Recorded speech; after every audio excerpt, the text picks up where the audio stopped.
আজকের সারাসারি নাই, আজকের আলোচনাটা হবে সেই জায়গায় ঘরে আর বাইরে। কেমন ভগবানের রামচন্দ্র আর সীতা ছিলেন স্বামী এবং স্ত্রী, তাহলে সেই জায়গা দাঁড়িয়ে আজকে ভগবানের রামচন্দ্রের আলোচনাটা হবে ত্রেতা যুগ থেকে। উনি যেহেতু একজন পুরুষ মানুষ, আমি একজন নারী, তাহলে দুইজনে দুইটা ভূমিকাটাই পালন করাটাই ভালো। ওনাকে ভগবানের রামচন্দ্রের পাশে রুকিল করে রেখে আমি সীতার পাশের একজন হই। আজকে কিন্তু প্রশ্ন করব, আজকে জানতে চাইব না, আজকে ওনার কাছে আমি কিছু জিজ্ঞাসা রাখবো, উনি জবাব দেবে। উনি আমার কাছে যদি কোনো কিছু জানার ইচ্ছে থাকে বলবে, আমার জানা থাকলে আমি পরিবেশন করব। কিন্তু ছাড়া ছাড়ি ফাউ ফিরি আমি কোনোটাই নেবও না, দেবও না। যেখানে জিজ্ঞাসা হবে সেখানে জবাব নেব। ও মা, তাহলে আলোচনাটা তো বোঝা গেছে ঘরে আর বাইরে যদি হয় তাহলে ঝগড়া গন্ডগোলটা কেমন হবে? আপনারা বাবাদের সঙ্গে ঝগড়া করেন? ও মা, আপনারা ঝগড়া করেন? এস সবাই করে, কেউ বলে কেউ বলে না। ব্যাপারটা হচ্ছে সেই জায়গায়, কারণ ঝগড়া না হইলেই সংসারই হবে না, তাই না? এক জায়গায় বাসনে থাকলে ঠোকাঠুকি হবেই বাবা। তাহলে দুই নিয়ে হয় দুনিয়া। মায়ের পিছনে যেমন বাবাকে দরকার, বাবার পিছনে মাকেও দরকার। মায়েরা যদি বাবাদেরকে বিয়ে না করে তাহলে বাবারা হবে বিধবা, আর মায়েরদেরকে যদি বাবারা বিয়ে না করে তাহলে ওই যে 1 টাকা দামের পুঁটি মাছ, মানে বেলা 12টার পরে পচে যায়, এরকম একটা বিষয় হবে। তো যাই হোক, তাহলে দুইজনকেই দুইজনের দরকার আছে। সেইখান থেকেই একটু সুরছন্দ তালে পালা প্রসঙ্গর ভূমিকায়। তবে তার আগে একটা কথা বলে যাই, এই মঞ্চে আজকে মারামারি হলেও হতে পারে। আপনাদের কারো অসুবিধা আছে? অসুবিধা নাই? বাহ, কারণ মায়েরা একটু বেশি আছেন তো আমার দিকে। কেমন যদি আমার সঙ্গে এনার মারামারি হয় তাহলে একটু লাঠিটা ভালো করে তেল টেল দিয়ে ডলাই মলাই করে এনে দেবেন,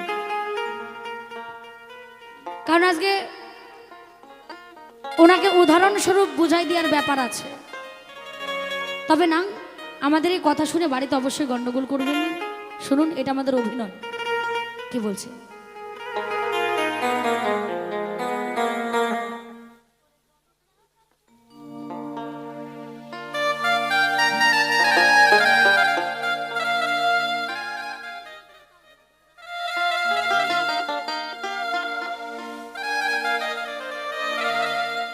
ওরে জনক রাজার কন্যা আমি গো, ওরে সীতা হয় মরে না,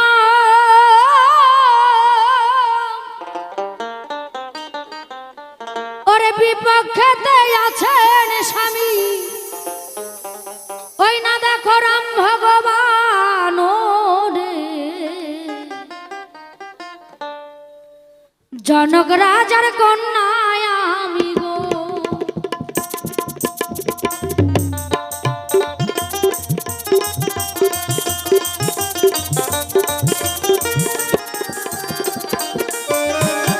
জনক রাজার কন্যা আমি গো, আমার নামটি সীতা, তাই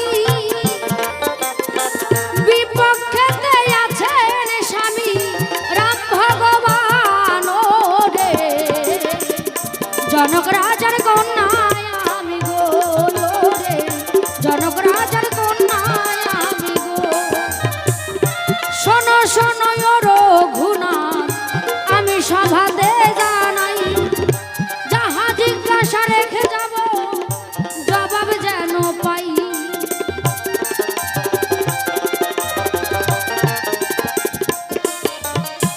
ওমা, ভগবানের রামচন্দ্র আমরা কি জানি? তিনি ছিলেন একজন পূর্ণ ব্রহ্ম।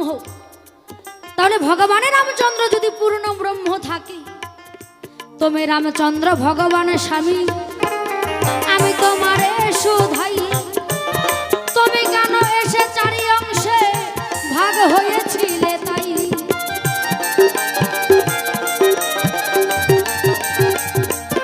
হে রঘুনাথ, তুমি পূর্ণ ব্রহ্ম রামচন্দ্র, তুমি কি করলে? এসে 4 অংশে ভাগ হলো। তাহলে 4 অংশটা কি? রাম, লক্ষ্মণ, ভরত, শত্রুঘ্ন, এই যে 4 জন ভাই আমি দেখতে পাই। আচ্ছা বাবা, আমরা যদি একটা 1 টাকার কয়েন ভাঙ্গাই তাহলে কয়টা 25 পয়সা হবে? ও ওমা কয়টা 25 পয়সা হবে? 4টা, তাই না? তাহলে একটা 25 পয়সা দিয়ে যদি লাড্ডু দেয় আর 3টা 25 পয়সার দাম কিন্তু একই হয়। কথাগুলো একটু মন দিয়ে শুনুন, আশা করি কাজে দেবে। তাহলে একটা 25 পয়সা দিয়ে যদি লাড্ডু দেয় দামটা যা থাকবে, আর 3টা 25 পয়সার দাম কিন্তু একই হবে। তাহলে 4 জন ভাই আমি ও বউ এই না দেখিবারে পাই, লক্ষণ ভরত শত্রুঘ্নকে কেন ভগবান বলা নাহি হয়।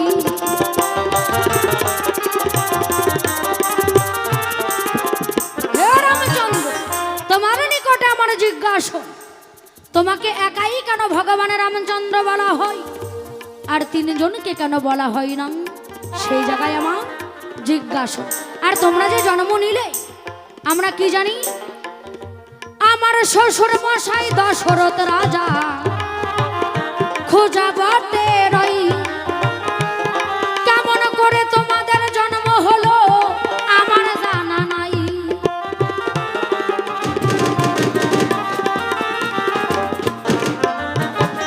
আমার শ্বশুর মশাই দশরথ রাজা ছিলেন একজন খোঁজা। ওমা, যে পুরুষদের সন্তানাদি জন্ম দেওয়ার ক্ষমতা থাকে না তাদের বলা হয় খোঁজা, আর যে মেয়েদের যে মায়েদের ধারণ করার ক্ষমতা থাকে না তাদের বলা হয় বাজা। যেমনি একটা সন্তান যখন সৃষ্টি হয়, এই যে ইলেকট্রিকের বাতিটা যখন জ্বালিয়েছে তার মধ্যে 2টো তার লেগেছে, একটা হচ্ছে নেগেটিভ আর একটা হচ্ছে পজিটিভ, তাছাড়া কিন্তু এই ইলেকট্রিকের বাতিটা জ্বলে না। তেমনি একটা সন্তানে যখন সৃষ্টি হয়, রজ আর বীজ মিলিত হয়ে একটা সন্তান সৃষ্টি হয়। তাহলে শ্বশুর মশাই আমি দেখলাম ওই না খোঁজা বটে হই, বলো বলো গো স্বামী তোমাদের জন্ম কেমন করে হয়।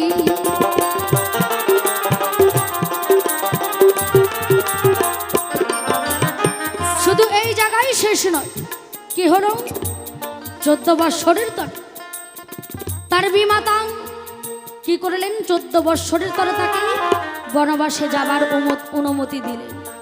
তাহলে তুমি পূর্ণ ব্রহ্ম রামচন্দ্র, তুমি একজন ভগবান, তুমি ভগবান হই ইহন কি অপরাধ করেছিলে যার কারণে তোমার এই ধরনের সাজা হলো? কি সাজা? নাকি 14 বৎসরের তরে তোমাকে বনবাসে যেতে হলো। ওমা, আমি যে এখানে গান গাইতে এসেছি, আমি যদি অপরাধ করি তাহলে আমার সাজা অনিবার্য, আর যদি অপরাধ না করি আমার সাজা হবে বাবা? সাজা হবে না। তাহলে তুমি ভগবান হয়ে ইহন কি কর্ম করেছিলে, কি অপরাধ করেছিলে যার কারণে তোমায় 14 বৎসরের তরে বনবাসে যেতে হলো?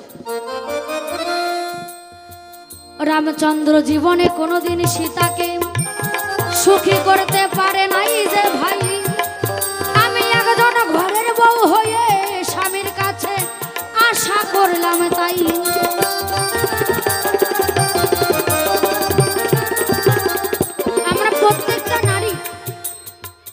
আমরা প্রত্যেকটা নারী রয়েছে প্রত্যেকটা মানুষের বাড়ি বাড়ি। তাহলে ওমা প্রসাদ এইভাবে ছিটিয়ে দিতে হয় না, জান না? যারা পাবে পাবে না, হাতে হাতে দিন। তাহলে আমরা কি জানি, প্রত্যেকটা মানুষ যখন স্বামীর ঘরে আসে পিতামাতা কর্তব্য অনুযায়ী পরের একটি ছেলের সঙ্গে বিবাহ দিই, যাকে কোনোদিনই দেখি নাই, কোনোদিনই শুনি নাই, কোনোদিনই জানি না, সেই মানুষটাই হলো আমার আপন। আর যে পিতামাতা আমায় জন্ম দিল সুন্দর পৃথিবীতে নিয়ে আসলো, আত্মীয় স্বজন পরিজন সকলকে বিসর্জন দিয়ে ওই পরের ছেলের হাতটি ধরে যখন পরের বাড়িতে যাই, আমার আপন জনে যারা ছিল তারা হলো পর, আর পররাই নাকি হলো আপন। কিন্তু সেই জায়গায় কি দেখা যায়, একটা নারী হিসেবে স্বামীর কাছে এটুকু আমরা সকলেই চেয়ে থাকি, স্বামীর কাছে একটু ভালোবাসা পাবো, স্বামী একটু দাম দেবে, স্বামী একটু মনের আশা পূরণ করবে। ওমা, আমরা আশা করি না প্রত্যেকটা নারী? তাহলে সীতার ক্ষেত্রে সেটা কিন্তু একটু ভিন্ন। তুমি স্বামী সীতাকে কোনোদিন সুখী করতে পারো নাই রে ভাই, তোমার সঙ্গে আমি লক্ষণ বনবাসে যাই।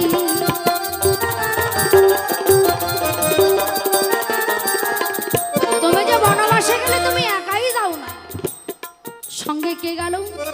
লক্ষণ আর আমি সীতা, এই তিনজনে মিলেই সেই বনের মাঝে যাই। প্রথমবারে তোমার কাছে আমার কিঞ্চিত আয়োজন, সভা মাঝে উত্তর দিয়ে তাহার করবে সমাধান।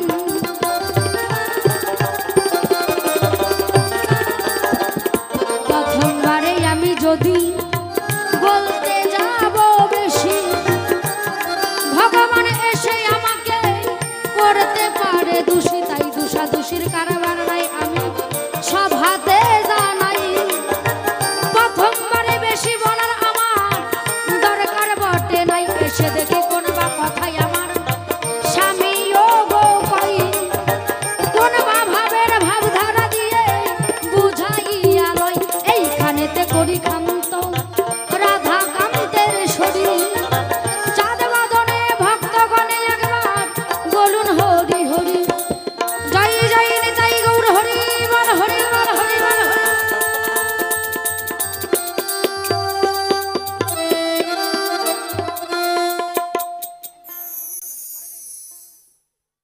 আজকের পালা প্রসঙ্গ ত্রেতা যুগ নিয়ে। ত্রেতা যুগে যিনি এসেছিলেন আমার রামচন্দ্র দশরথের ঘরে, আর তার ঘরের ঘরণী ও বলেছে সীতা ঠাকুরানী। তো বলে না বাবা, একটা যদি এখানে কুড়াল ফেলে রাখা হয়, এবার কুড়ালের মধ্যে তরমুজ ফেলে দেন, তাও তরমুজ কাটবে, আর তরমুজ রাখার পরে যে কুড়ালটা ফেলে দেন, তাও তরমুজই কিন্তু কাটবে। কি কুড়ালের কিছু হবে কি? আমার ভাষা বোঝেন? কিচ্ছু হবে না। কি তা আজকে যেমন পালা ধরেছে, ও হয়েছে সীতা আর আমাকে বানিয়েছে রামচন্দ্র। তো যাক, খুব ভালো লাগলো। এখন থেকে আমি আর সঞ্জয়শীল বাউল না বাবা। বলে না কপালের নাম গোপাল চন্দ্র, কপালের নাম বিয়ে খবরে, যা করে গোপালে করে বাবা।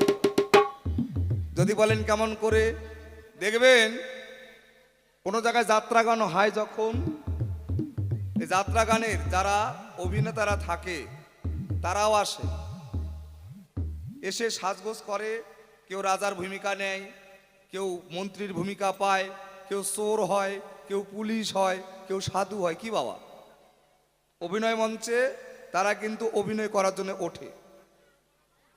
যাত্রা শেষ হলো, যখন নেমে গেল, তখন তার নিজ নিজ কর্মে তারা লিপ্ত হয়, তাই না? তদ্রূপ আজকের পালা প্রসঙ্গে আমি এখন হলাম ভগবান রামচন্দ্র। বাবা, আমি তো রামচন্দ্রের সব ভূমিকা কিছুই জানি না, শাস্ত্রগ্রন্থ কথা বলতেও পারবো না। সাধুগুরু মুখের বাণী, আপনাদের মুখে যা শুনেছে তাই বলার চেষ্টা করব। ভুল তো অনেক অবশ্যই হবে বাবা, কারণ এই শাস্ত্র কথা নিয়ে বড়াই করতে পারি না, কেন পড়াশোনা জানি না, ওই কোনো গ্রন্থ আজ পর্যন্ত খুলেও দেখি নাই। হ্যাঁ বাবা, যেটা সত্য কথা। আজকে যে প্রসঙ্গটা তুলে ধরেছেন, যে কথাগুলো জিজ্ঞাসা করেছেন, এ কথার উত্তর কোথায় পাই আমার কিন্তু কোনো কিছুই জানা নাই।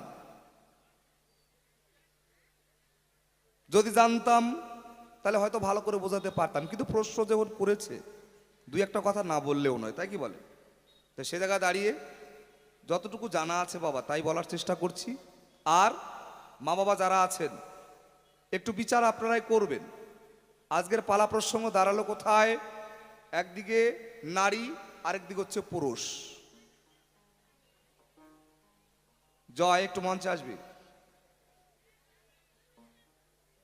নারী এবং পুরুষ। যে জিজ্ঞাস, একটু এটার হিচিংটা ধরে রাখিস তো ভাই।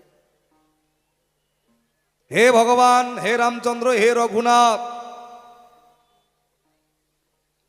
তুমি কোনোদিনই সীতাকে সুখী করতে পারো নাই।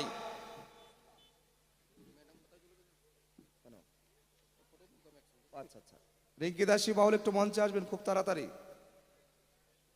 রিঙ্কি দাসী বাউল একটু খুব তাড়াতাড়ি মঞ্চে আসবেন, আপনাকে লোক খোঁজাখুঁজি করছে। আচ্ছা, নমস্কার, কিছু বলবেন? আচ্ছা, আমি কথাগুলো একটু বলে দিই, আপনার একটু। হ্যাঁ ঠিক আছে, কোনো ব্যাপার। মঞ্চে একটু আসবেন তাড়াতাড়ি। আজকের কথা হলো ঘরে আর বাইরে। ওমা, আপনাদের কাছে একটা ছোট্ট কথা জিজ্ঞাসা করি। হিচিংটা রাখিস, এটার হিচিংটা দরকার আছে। চেক জয়, চেক, একটু রিভাবটা পিছনে ধরে রাখ। আপনারা সবাই জানেন সীতা হলো সুখের রানী। ও নিজে পরিচয় দিয়েছে জনকের নন্দিনী। বড় আশা নিয়ে এসেছিল রামচন্দ্রের ঘরে সংসার করিবার তরে। সংসার করেছে ঠিকই, কিন্তু এই সংসারের মধ্যে ভেজালও দেখা দিয়েছে বেশি বেশি। কি জিজ্ঞাস? হে রঘুনাথ, তোমার কাছে জিজ্ঞাসা করলাম তাই, তুমি কি এমন অপরাধ করেছিলে? আমরা শুনতে পাই তুমি পূর্ণ ব্রহ্ম। তাহলে তুমি পূর্ণ ব্রহ্ম, 4 ভাগে ভাগ হয়ে গেলে। ভাগ হলে যখন একমাত্র শুধু তোমাকেই রামচন্দ্র ভগবান বলে, তখন কি? ও মারে যে কি ব্যাপার, এরা গান শুনতে আইছে না গল্প করতে আইছে? কোনটা? এদিকটা কথা কই, অধিকার হবে না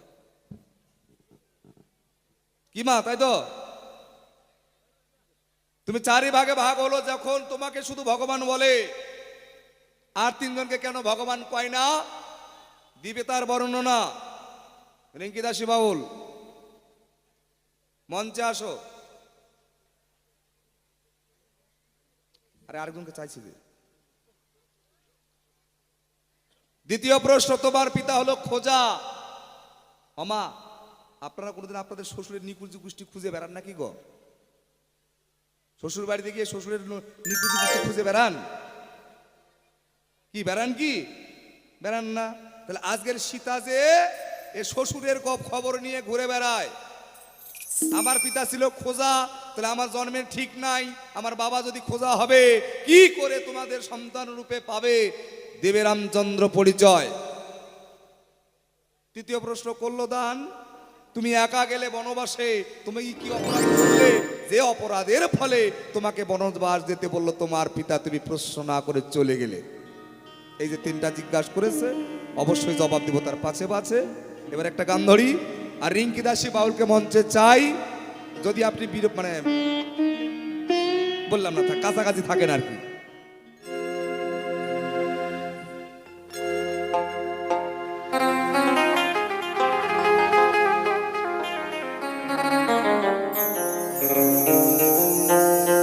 তবে এতদিন আপনার রামায়ণে যেটা দেখেছেন, আজকে কিন্তু উল্টো রামায়ণ হবে বাবা। আজকে যে সকল কথা হবে সব উল্টো দিকে। আপনারা সবাই জানেন রামচন্দ্রকে সীতা বিয়ে করার পরে ও বলেছে তাকে নাকি সুখী করতে পারে নাই। আচ্ছা বলেন তো, রামচন্দ্র কি বলেছিল সীতা তুমি আমার সঙ্গে বনবাসে যাও? বিচার করবেন কিন্তু মায়েরা। পালাগান শুনতে গেলে 2 পক্ষের কথা মনে রাখতে হবে, তবে কিন্তু পালাগান শোনা হবে। বলুন, রামচন্দ্র কি কোনোদিন সীতাকে বলেছিল হে সীতে তুমি আমার সঙ্গে বনবাসে চলো? রামচন্দ্র কিন্তু বলে নাই। সীতা কিন্তু জোরপূর্বক রামচন্দ্রের সঙ্গে বনবাসে গেছিল।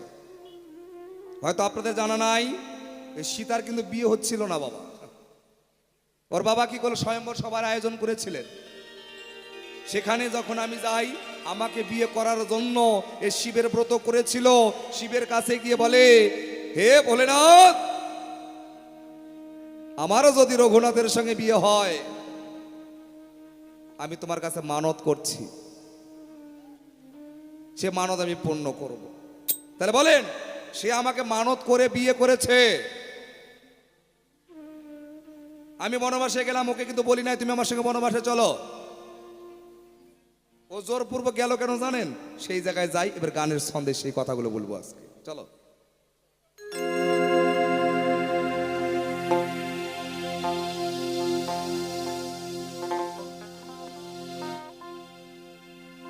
ও তুমি ভেবেছ কি মনে,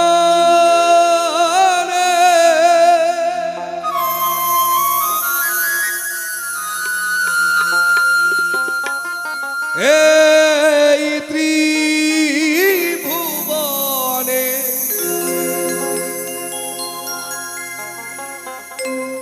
তুমি যাহা করে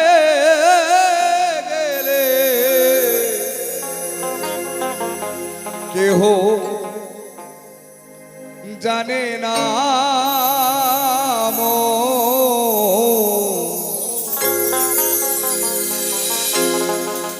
বারে বারে আশা হবে না, এমন দুর্লভ জনম আর পাবে না মন, বারে বারে আর আশা হবে না, বারে বারে আর আশা হবে না।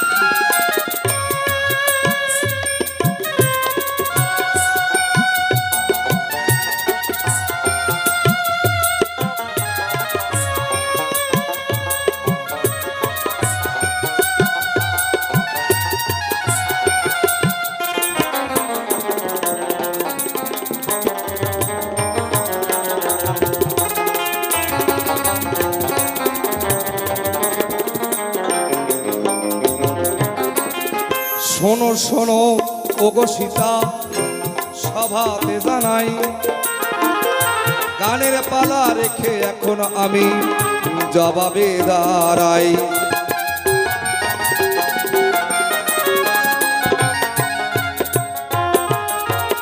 আমার পিতা ছিল খোজা, তাহলে খোজা রাজা কি করে সন্তান পেল? আপনাদের সবার আছে জানা, ও যে বলেছে ছোট ছোট প্রশ্ন, ছোট ছোট উত্তর। একজন মুনি করেছিল অভিশাপ, একজন মুনি যার নাম হলো অন্ধমুনি, অভিশাপ করলো কারে? দশরথকে। কখন? আমার পিতা জানে যে আমি খোজা, আমার হাতে আমার রাজ্যে কোনো সংসারাদি হবে না, আমার প্রজা যারা আমাকে দোষারোপ করছে তারা, যে আজকে আমাদের দেশে কোনো দুর্ভিক্ষ যদি ঘটে সবকিছুই আমাদের আটপুরা রাজার জন্যই হয়, এমন অপবাদ পেতে লেগেছিল সেই সময়। কিন্তু দশরথের একটা দৈনন্দিন অভ্যেস ছিল, কি নাকি দৈনন্দিন যাবে শিকারে, হরিণ শিকার করিবার তরে। সে মতো অবস্থায় সেদিনও হরিণ শিকার করিবার তরে গেল বনান্তরে। বনে গিয়ে যখন হরিণ শিকার করিবে, সারাদিন ঘুরিয়েছে, একটা হরিণ পর্যন্ত শিকার করতে পারেনি। অবশেষে সন্ধ্যা নেমে এলো যখন, একা একা মনে মনে ভাবছে, তখন সারাদিন খুঁজলাম, ঘুরলাম, একটা শিকার পর্যন্ত করতে পারলাম না, এমনই আমার কপাল। এই ভাবনা যখন মনে মনে ভাবে, হঠাৎ একটা জলের ধ্বনি কর্ণে পেলেন। তখন জলের ধ্বনি কেমন? আমা যখন দেখবেন জলের মধ্যে কলসি ডোবাবে, কলসি ডোবালে একটা শব্দ হয় না? খালি কলসি জলের মধ্যে ডোবালে একটা শব্দ হলে গুপ গুপ গুপ শব্দ হয়, এর মতো একটা শব্দ নিজের কর্ণে শুনতে পেলেন। করে নাই দেরি, তখন সঙ্গে সঙ্গে বান যোজন করলেন। কি বান? শব্দভেদী বান। এই বান নিক্ষেপ করে যখন, এর নিয়মই হলো এই যে বান যে লক্ষ্য করে মারবে, যে শব্দকে ভেদ করবে, সে শব্দকেই হানবে। বান ছেড়েছে যখনই, চিৎকার শুনতে পেলেন তখনই, মা বলে কেউ একজন চিৎকার করে উঠলেন। দশরথ মনে মনে ভাবে, যা আজকে এই বানে কোথায় গিয়েছে যে তাই, জানি না এই বানে কে আজ নিহত হয়েছে, আমার যাওয়ায় চাই।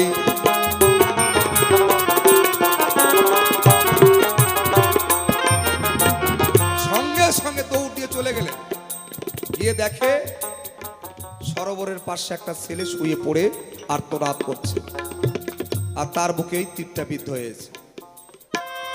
যা সর্বনাশ, আমি আজকে কি করে ফেলেছি? কার কোলে সন্তান, তার বুকে তীর মেরেছি। এ বলতে বলতে তার কাছে প্রার্থনা করছে, আমি জানি না আপনি মানব, দানব, অসুর, যাই হন না কেন, আমার পিতামাতা অন্ধ, তারা গাছের গোড়ায় বসে আছে, তাদের এই জল যদি না নিয়ে যায় দেই, তারা প্রাণে মারা যাবে। আপনার কাছে প্রার্থনা করে এই জলটা যদি নিয়ে যান, তাদের প্রাণ বাঁচবে, এটুকুই প্রার্থনা রাখলাম আপনার ঠায়। এ প্রার্থনা করলো যখন, সঙ্গে সঙ্গে প্রাণ ত্যাগ করলেন। তখন সেটা কে ছিল?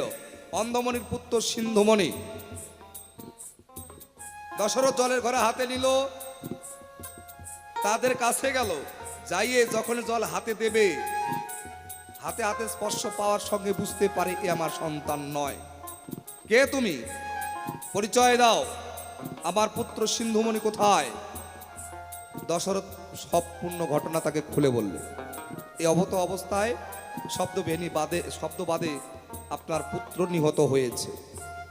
এবার বলেন, কেউ যদি শুনে আমার পুত্র এখনই জলান্তে গেছে, সে পুত্র মারা গেছে, তার কি আর মন ঠিক থাকে বাবা? সঙ্গে সঙ্গে চিৎকার করে উঠছে, কি বলো, আমার পুত্র নিধন হয়েছে? হে রাজা, আজকে আমরা পুত্র শোকে প্রাণ বিয়োগ করব। অভিশাপ করলাম, তুমিও একদিন পুত্র শোকে প্রাণ বিয়োগ করবে। এই অভিশাপ যখন করেছে, দশরথ অট্টহাসি হাসলেন। মুনিবর, আপনার অভিশাপ আমার কোনো কাজে লাগবে না। কেন জানেন? আমার কোনো সন্তান আদি নাই। বাকসিদ্ধ মুনি বলছে, আমি অভিশাপ করেছি যখন, বলতে তো হবেই, তোমাকে পুত্র শোকেই মারা যেতে হবে। পুনরায় অভিশাপ করেছে যখন, সভাতে জানাই, সঙ্গে সঙ্গে দশরথ তখন ঘরে মুনির পায়।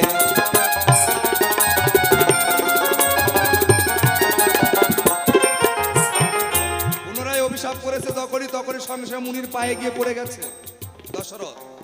হে মুনিবর, আপনার অভিশাপ আমার মাথায় তুলে নিলাম। আমার কোনো সন্তানাদি নাই, আমি পুত্র শোকে মারা যেতে রাজি আছি, কিন্তু আপনি বলে যান আমি পুত্র পাবো কি করে? তখন অন্ধমুনি তাকে পুত্র পাওয়ার সন্ধান দেখিয়ে দিয়েছিলেন, যে তুমি দেশে যাবে, গিয়ে একটা যজ্ঞের আয়োজন করবে, পুত্রিষ্টি যজ্ঞ। এই পুত্রিষ্টি যজ্ঞের আয়োজন করলে এই যজ্ঞের আহুতি দেবে যখনই, সেখানে চরু উৎপন্ন হবে, সে চরু নিয়ে তোমার রানীদের খাওয়াবে, তোমার রানী মা হবে বলেই প্রাণ ত্যাগ করেছিল। দশরথ সকল কর্ম রেখে ওই না দেশে ফিরে, তাই দেশেই এসে পুত্রিষ্টির যজ্ঞের আয়োজনে করেছিল, দিলাম পরিচয়।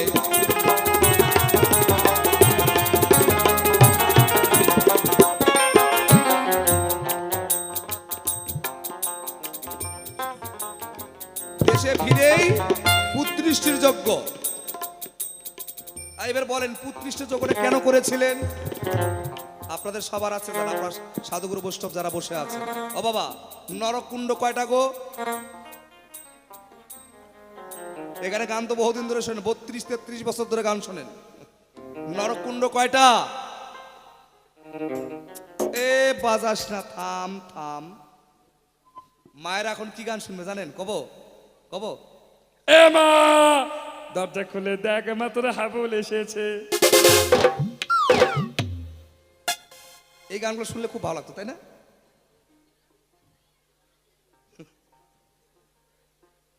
আমা, এই যে বসেছে যতক্ষণ, সংসারের কথা মনে পড়বে না ততক্ষণ। কেন জানেন? এটা হচ্ছে সাধুর বাজার। এই সাধুর চরণ ধুলি কারো যদি একবার অন্তরে স্পর্শ হয়, সে সব কিছুর কথা ভুলে রয়, এই জায়গায় বসে বসে কৃষ্ণ কথা কয়, শ্রবণ করে আর সাধন করে। তা আপনারা তো সবাই আনমনা হয়ে বসে আছেন, মেলা দেখতে আইছেন নাকি আপনারা? হরিবল হরিবল। এই জন্য কোষায় বুঝলেন, বাউল লাগালে মেলা লাগাইতে হয় না, আর মেলা লাগালে বাউল দেওয়া হয় না। হ্যাঁ, মেলার দর্শক কেমন একটু বসবে, গোটা মেলা ঘুরবে, কমল লেগে গেছে একটু বসবে, ওই রকম দর্শক হলে বাবা বাউল গান চলবে না। হরিবল হরিবল। কি বললাম মনে আছে? এই যে অভিশাপ করলো, অভিশাপের ফলে আমার পিতা পুত্রিষ্টির যজ্ঞ করলো। এই পুত্রিষ্টি যজ্ঞ করে যখন চরু উৎপন্ন হয়, তখন এই চরু নিয়ে গিয়ে দেয় কার কাছে? কৌশল্যার কাছে। কৌশল্যা যখন স্নানানিক সেরে প্রসাদ গ্রহণ করবেন, সেই সময় গেল তার পিছন ধরে কইকেয়ী। আপনাদের কতটুকু জানা আছে জানি না বাবা, আমিও কিন্তু জানি না, কিন্তু শুনেছি দশরথের বউ অনেক, 10,000-এরও বেশি। তার মধ্যে প্রধান 3 জন, কি তাই না বাবা? 10,000 রানী, তার মধ্যে প্রধান 3 জন, কৌশল্যা, কইকেয়ী আর সুমিত্রা। কৌশল্যা প্রসাদ নেবে, কইকেয়ী গিয়ে উপস্থিত, দিদি তুই মা হবি, তোর মায়ের ডাক পূর্ণ হবে, আমরা কি তাহলে শুনবো না? আমার মা ভালো ছিল, তাই অর্ধেক প্রসাদ কেটে তাকে দিল। কয়টা হলো? 2টা।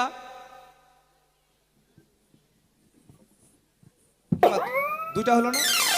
বাহ। পরে পরে আসে যে কইকেয়ী, সুমিত্রা হলো সে। সুমিত্রা এসে কয় দিদি তোরা মা হবি, তাহলে আমি কি মা হব না? তখন তারা দুজন কি করে, দুজনের ভাগে থেকে একটু একটু করে বের করে দিয়েছিল। কয়টা হইল? হাত দিয়ে দেখান। 3টা না 4টা? 3টা। বাহ বাবা। কৌশল্যা একটা টুকরো দিল, কইকেয়ী একটা টুকরো দিল। কয়টা হইল? 4টা। বাস, হয়ে গেছে, উত্তর শেষ। ও বলেছে তুমি পূর্ণ ব্রহ্ম 4 ভাগে ভাগ হলে কেন? আমার মায়েরা তারা নিজের প্রসাদ এইভাবে ভাগ করে খেয়েছে, যার জন্য 4 টুকরা হয়েছে। কি তাহলে ভগবানের রামচন্দ্র কয় আর 3 জন রে কয় না, এ কথা এর কাছেও শোনা যায় না। নারী জাতি কালসাপিটি, কথা মিথ্যা নয়। এইবারের গোপন কথা কব। তাহলে আর 3 জনকে কোথায় পাই? এক বাঁশ কেটে যদি 4টা খণ্ড করা হয়, তো এটাকে বাঁশ বলবে, ওটাকে গাছ বলবে, ওটাকে আলাদা আলাদা নাম হবে কি? হবে না। বাঁশ বাঁশেই থাকে। তদ্রূপ একই অংশে 4 অংশে ভাগ হওয়ার কারণ ছিল, সেটাও বলে যাওয়া ভালো। বলি তাই এক রাম নাম আপনারা স্মরণ করিবেন। এক রাম নাম স্মরণ করিলে ওর মধ্যেই সম্পূর্ণ নাম পাওয়া যাবে। ওর মধ্যে লক্ষণও আছে, ভরত আছে, শত্রুঘ্ন আছে, সীতাও আছে। কি করে পাই? এবার রাম লিখতে গেলে কি লিখতে হয় রে ভাই জয়? আমি কিন্তু পড়াশোনা করি নাই, হ্যাঁ একটু শুনেছিলাম। মানে একটা ব লিখতে হয়, প্রথমে লিখতে হয় না বাবা? কি মা, ব লিখতে হয় তো? কি গো, ব মানে আমার মতন আপনার মূর্খ নাকি? এই বয়েকে সীতা, বয়ের নিচে একটা ফোঁটা দিলে হবে র। ওই ফোঁটার মধ্যে আছে কে? স্বয়ং রামচন্দ্র। আকার দিলে হবে র আকারে রা, ওই আকারে আছে ভরত। পরে একটা ম, ওই ময়ের মধ্যে লক্ষণ। ওই ময়ের নিচে 2টা টান দেওয়া থাকে, তারে কি কয় দিদি? হসন্ত। রাম, রাম নয় রাম। রাম লিখতে গেলে ওই ময়ের নিচে হসন্ত না দিলে রাম নাম শুদ্ধ নহে।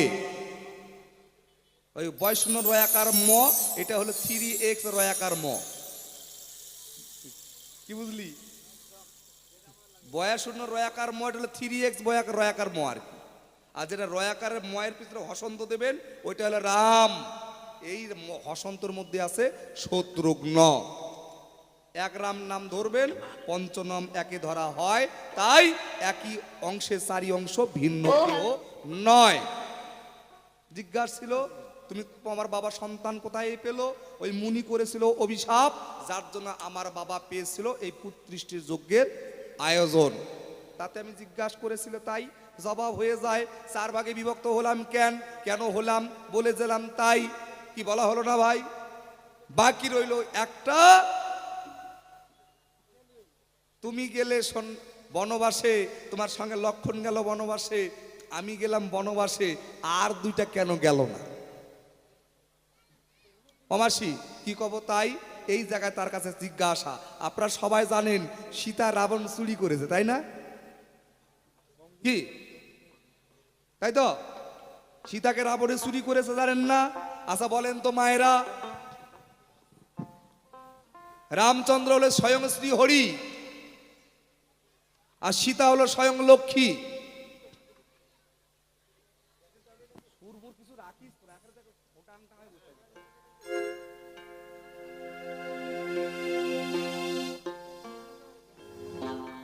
কি রামচন্দ্র হলো স্বয়ং নারায়ণ আর সীতা হলো লক্ষ্মী। বলবে সীতা সভা মাঝে, তুমি কেন আমার সঙ্গে করেছিলে ছলনা? এই ছলনা করে তুমি আমায় ছেড়ে ওই গেলে লঙ্কের রাবণের সাথে, একটু বলো না।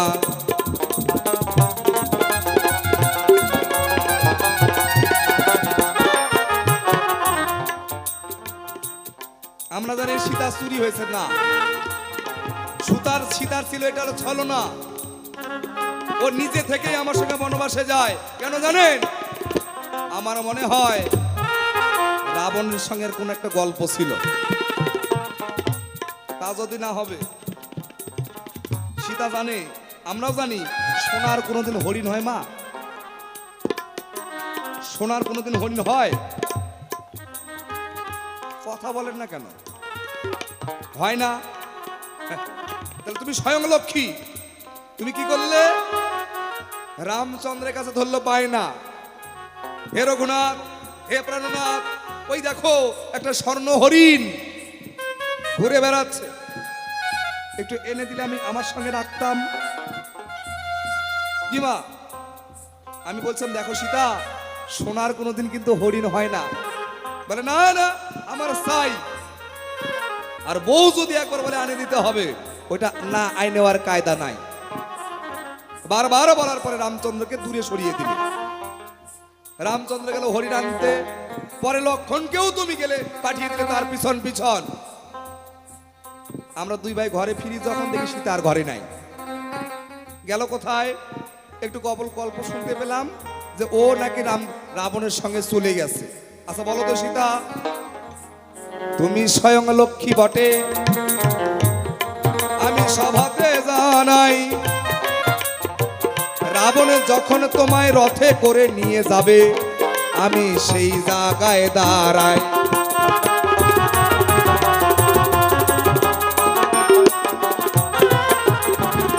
রাবণ যখন তোমাকে রথে করে নিয়ে যাবে, তুমি যদি লক্ষ্মী হবে। আচ্ছা বলো তো মা,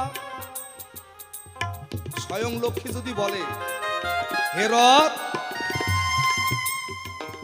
আমার স্বামী ঘরে নাই, তুমি এখান থেকে এক পা নড়বে না, রথ কি যেতে পারতো বাবা? আপনি বলেন একটু। স্বয়ং লক্ষ্মী যদি বলে, রথ তুমি এখান থেকে এক চুল নড়বে না, রথের তাকত ছিল যাওয়ার? ছিল না। আমার ভাই লক্ষণ কি করেছিল? আমার নামে গন্ডি কেটেছিল।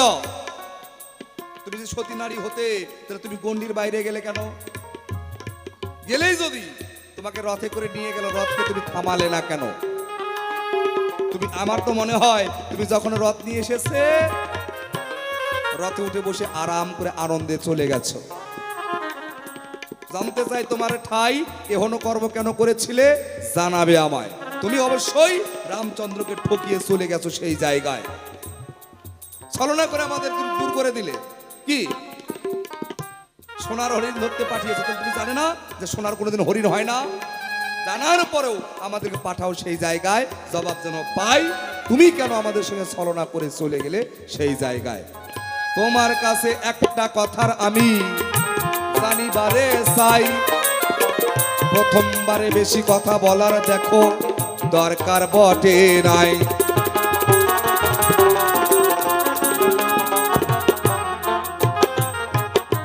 তাহলে আমরা দুই ভাই গেলাম বনবাসে, আর দুই ভাই কেন গেল না? ওর হয়তো জানা নাই। পরে ভরতও গেছিল, ভরত যায় দাদাকে আনার জন্য অনেক চেষ্টা করেছিল, আসেনি কেন? মুনি দিয়েছিল অভিশাপ, অভিশাপ দিয়েছিল যে তুমি পুত্র শোকে মারা যাবে। কাকে? দশরথকে। রামচন্দ্র যদি বনবাসে না যায় তাহলে তার পিতা মারা যেতেন না। এক।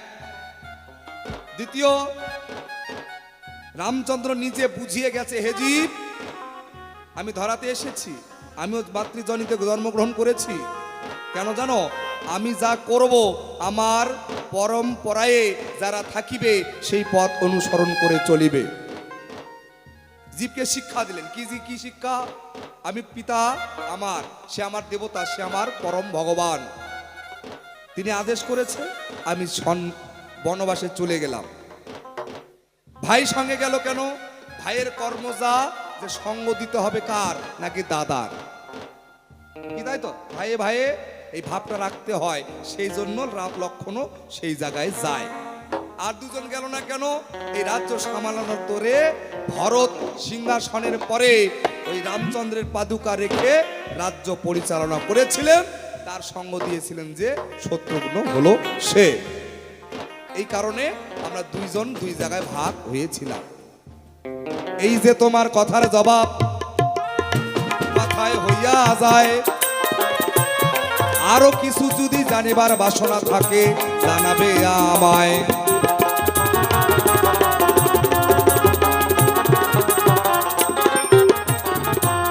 প্রথমবারে বেশি কথা বলার দরকার বটে নাই, তোমার কাছে একটা জিজ্ঞাসা রেখে গেছি, জবাবে যেন পাই। তাই আমার প্রথম আসরে রেখে এখন আমি বসে যেতে চাই। এসে সীতা আজকে গান শোনাবে, দেখো ধর্ম সবারে ঠাই। এই পর্যন্ত করি ক্ষান্ত রাধাকান্তের শরীর, সাত বদনে সবাই একবার বলুন হরি হরি, হরিবল হরিবল হরিবল।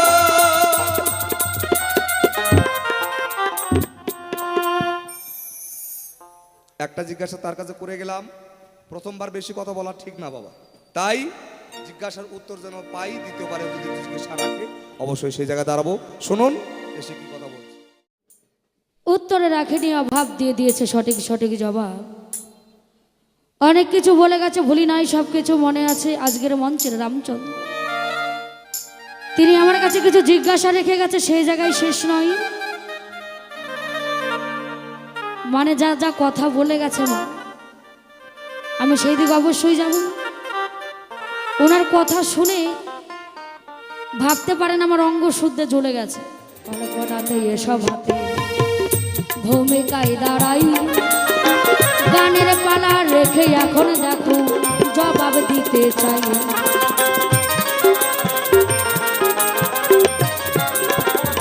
কোন কারণে তাকে ছেড়ে লঙ্কার রাবণের সঙ্গে আমিও যাই, তাহলে কি আমি ইচ্ছাকৃত গিয়েছিলাম নাকি স্বামী জিজ্ঞাসা করে তাই।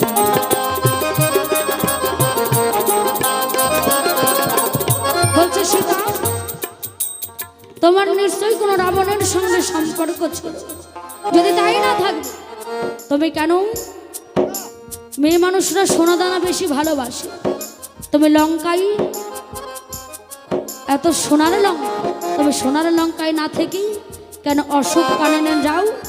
কারণটা কি একটু বলে যাবে? রাবণের সঙ্গে তোমার কি সম্পর্ক ছিল?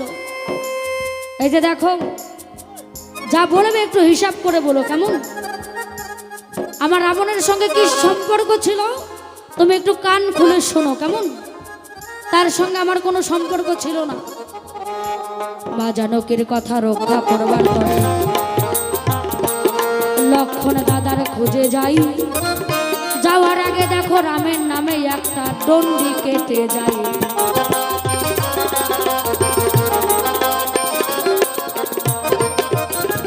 মা জানকীর কথা রক্ষা করবার তরে লক্ষণে যখন দাদার খুঁজে সেই বনের মাঝে যাই, যাবার পূর্বে কি করলেন? রামের নামে একটা দণ্ডি কেটে গেলেন আর বললেন, এই দণ্ডিটাকে অপেক্ষা করে বাইরে বের হবে না, তাহলে তোমার বিপদ হতে পারে, কেউ বাঁচাতে পারবে না। সীতা কি করলেন? লক্ষণের কথা না শুনে যখন দণ্ডিটা পেরিয়ে বাইরে যায়, লঙ্কার রাবণ এসে চুলের মুঠিটা ধরে আর লঙ্কায় নিয়ে চলে যায়। পরশুরাম হরধনু আমার পিতা জনক রাজাকে দিয়েছিল, তাই ভূগোলটা ভালো। সেই জায়গায় কি ঘটনা ঘটেছিল স্বামী আমি বলতে চাই।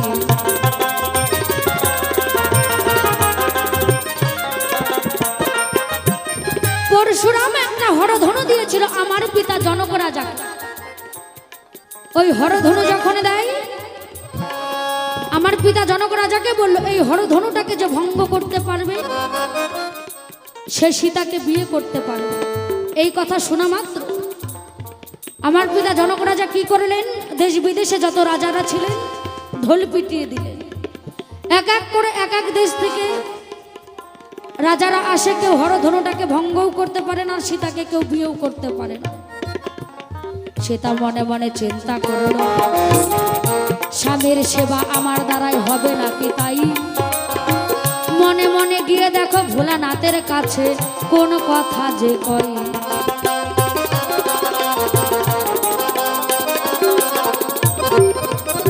সীতা মনে মনে চিন্তা করছে, আমার দ্বারাই বুঝি আর পতি সেবা হলো না, আমি বুঝি আর স্বামীর চরণ সেবা করতে পারবো না। কারণ দেশ বিদেশ থেকে রাজারা আসে, কেউ হরধনু ভঙ্গও করতে পারে না আর বিয়েও করতে পারে না। এই কথা গিয়ে বললেন কোথায়, নাকি এক দু পা করে হাঁটতে হাঁটতে ভোলানাথের মন্দিরে গিয়ে তার কাছে করদূর জড়ি করে মিনতি করে তার কাছে একটা মানতি করলেন মনে মনে। সীতা কি মানতি করলেন, যদি আমার বিয়ে হয়, যার সঙ্গে আমার বিয়ে হবে তার গৃহে গিয়ে একটা বৈষ্ণব সেবার আয়োজনও করব। এই কথা শোনা মাত্র রামচন্দ্র লক্ষণকে নিয়ে জনক রাজার গৃহে যাই। সীতাকে বিয়ে করে আনলো দেখো তার বাড়িতে হাই।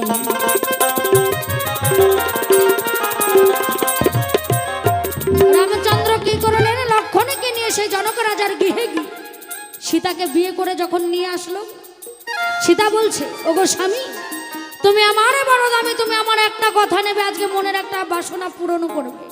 বলছে কি সীতা?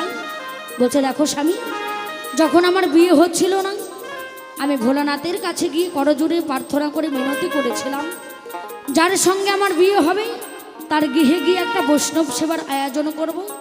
তুমি আমার কথা ধরো, আমার বৈষ্ণব সেবার আয়োজন করো। এই কথা শোনা মাত্র রামচন্দ্র বৈষ্ণবদের তল্লাশে যাই। 60,000 মনি ঋষি যাদের বলা হয় বাল খিল্ল মনে, তাই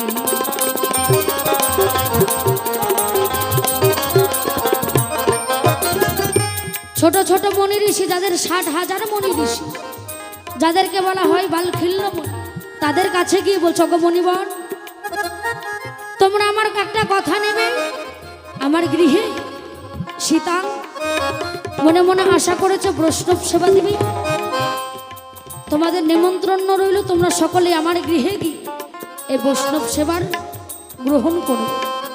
বলছে তাই দেখো, তেতা যোগে যদি তুমি শ্রেষ্ঠ বৈষ্ণবে চাও, তাহলে একমাত্র আছে কি রাবণ। রাবণের উপরে কোনো বৈষ্ণব না, তেতা যোগে সেই বৈষ্ণবের তল্লাশে যদি তুমি যাও, সেই রাবণের কাছে যাও। এই কথা শোনা মাত্র রামচন্দ্র রাবণের কাছে ধাই। রাবণের কাছে গিয়ে দেখো রামচন্দ্র কোন কথা শোনায়।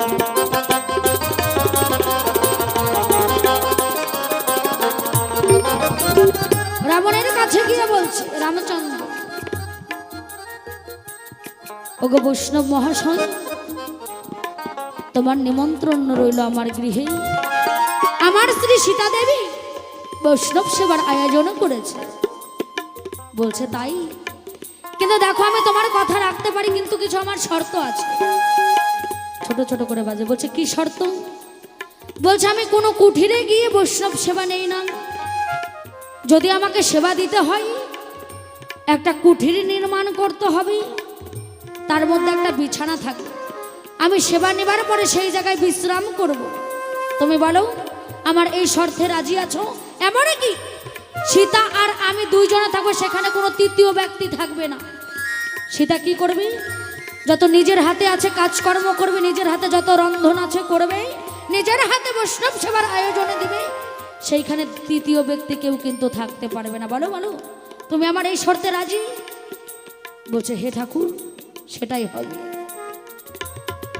সীতা কি করলেন? নিজের হাতে যত ব্যঞ্জন রন্ধন করে বৈষ্ণব সেবার আয়োজন করে আসনে পেতে যখন বৈষ্ণব ঠাকুরকে আহ্বান করে, ঠাকুর তুমি এসে বৈষ্ণব সেবার আসন গ্রহণ করো। কি করলেন? রাবণ সেই আসনে বসে সীতার হাত ধরে বলছে, ও মা, আজকে তোর ডাকে আমি তোর গৃহে এসেছি, একদিন আমি এই বেশে ধারণা করে তোকে নিতে আসবো, সেই দিন তুই আমায় বল ফিরিয়ে দিবেন। স্বামী বলে গেছে, তুমি কি ইচ্ছাকৃত রামচন্দ্র, তুমি কি ইচ্ছাকৃত রাবণের সঙ্গে গিয়েছে? তুমি যদি বলতে রথ তুমি থেমে যাও, রাবণের বাবার ক্ষমতা ছিল না তোমায় নিয়ে যাই, তাহলে তুমি ইচ্ছাকৃত গেছো? হ্যাঁ, আমি ইচ্ছাকৃত গেছি। কেন জানো? আমি যে তাকে কথা দিয়ে এসেছিলাম, যখন আমার কাছে এই বেশ ধারণ করে এসেছে, অন্য বেশও তো ধারণ করে আসতে পারতো। আমি তো তাকে দেখেই চিনতে পেরেছি, এটা আর অন্য কেউ নয়, এটা একমাত্র ভক্ত রাবণ। যার কারণে কোনো কথা না বলে আমি তার সঙ্গে যাই। সেই জায়গায় আরো কিছু কথাই আমি সবাই বলতে চাই।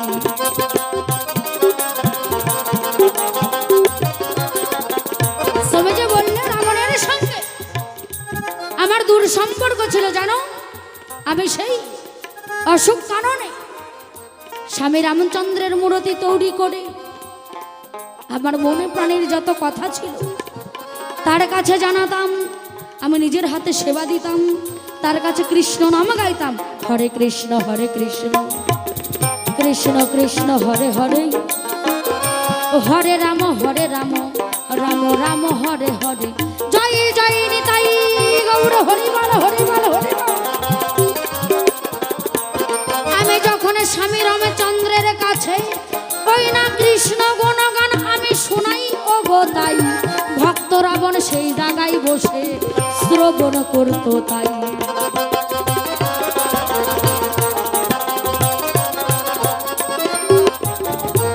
ভক্ত রাবণ সেইখানে বসে হরি কথা কৃষ্ণ কথা শ্রবণ করত। তুমি কি করলে? তুমি হনুমানকে পাঠিয়ে দিলে আমাকে আনবার তরে। আমি কি করলাম? হনুমানের সঙ্গে না এসে তাকে আমি পাঠিয়ে দিয়েছিলাম। কেন জানো? আমার ভক্ত মনে মনে আশা করেছে আমাদের যুগল পদস্পর্শ দর্শন করবে আর অপবিত্র লঙ্কা সেদিন পবিত্র হবে। যার কারণে আমি হনুমানের সঙ্গে না গিয়ে হনুমানকে তাড়িয়ে দিয়েছিলাম। যখন রামচন্দ্র নিজে সীতাকে আনবার তরে অশোক কাননে যাই, অপবিত্র লঙ্কা দেখো তখন পবিত্র হইয়া যাই। একবার হরি বলো ভাই, জয় জয় নিতাই গৌর হরি হরি বল মন হরি বল হরি বল। এই তো তোমার কথার জবাব, কথাই হইয়া যাই।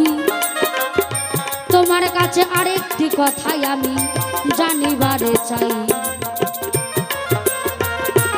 আস্তে ওমা, তাহলে 14 বছর বনবাসে থাকার পরে যখন রামচন্দ্র আমি সীতা কি করলাম, সেই রাজ্যে ফিরে এসে আমরা যখন সেই সিংহাসনে বসলাম, তখন কি করলো লক্ষণ সেবার আয়োজন করলো। তাহলে আপনারাই এই সাধু সেবার জন্য দু একজন মা এসে একটু দান করবেন তো। আসুন, যারা যারা মনে করবেন আজকে ভক্ত সেবা দেবে, বলেছে দানে দুর্গতি খণ্ডে ভজনে খণ্ডে পাপ। আর আবার কলিযুগে দেখা যায় যে করে পুণ্যি তার হয় সব শূন্যি, আর যে করে পাপ সে হয় 18 ছেলের বাপ, তাই না মা? এরকমটা ভেবে একটু দু একজন আসুন তো দেখি। হ্যাঁ, ব্যাপারটা এই জায়গায় শেষ না, তোমাকে বুঝতে হবে না, যারা বোঝার তারা ঠিকই বুঝে নিয়েছে। ও মা আসুন, দু একজন মা আসুন একটু বৈষ্ণব সেবার জন্য। যে যা পারবেন দান করবেন, কারণ এই দান কিন্তু আমরা নিয়ে যাব না গো, এই দান আমরা কমিটির বাবাদের হাতে তুলে দেব।